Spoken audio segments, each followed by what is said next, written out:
Hey guys, me again with some more cycling thoughts. Tools. A lot of new guys, they get their bike and they're like, what kind of tools do I need? I don't have a lot of money to spend, but I want to have some tools. So, typically what's going to happen with your bike is things are going to go out of adjustment, or you may have to adjust things. So, hex wrenches, usually a set of these will do everything on most bikes. Some bikes have Torx, but most of them are still good old hex. So with these you can pretty much do everything. I used these for years before I got into some fancier ones like this type, but you're actually going to need both. So buy the cheap ones first, and then in the future maybe you want to get these, but you don't need them right off the bat. I don't think so anyway. Okay, so now you can adjust your position, adjust your saddle, move your handlebars around. If you have a carbon bike, which of course I do, a torque wrench. So a cheap one like this, which is adjustable from it goes from 4 to 6 Newton meters.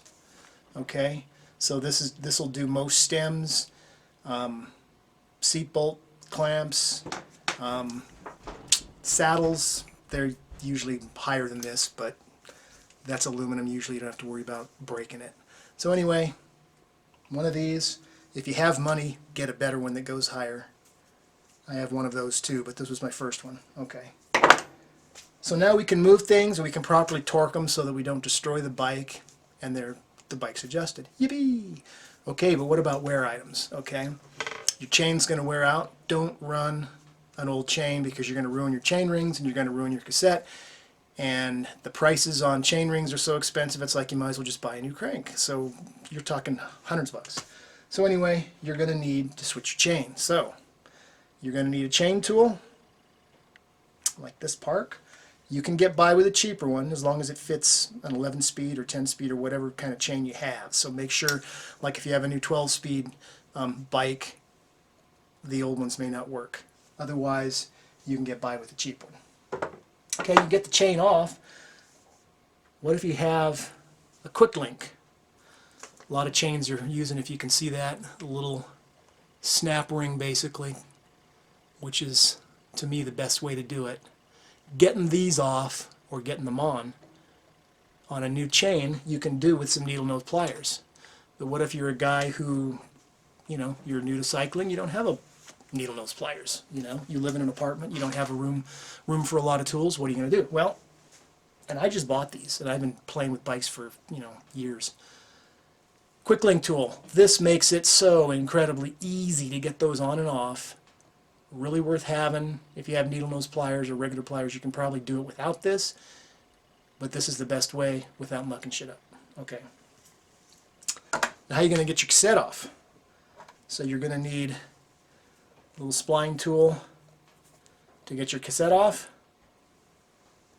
and you're going to need a chain whip, okay, to get it back on. And then you're going to need either 2 of these or another wrench that will go that big, because you're going to have to turn that guy, okay, and that fits in there. Well, it doesn't fit perfectly though, does it? No, this might be a different one. Anyway, or a big wrench, which I have one of those too. So now you can switch your chain, switch your cassette when it's worn out. You can adjust everything. You can adjust everything but your derailleurs. Okay, they have limit screws on them, so you're going to need a little screwdriver.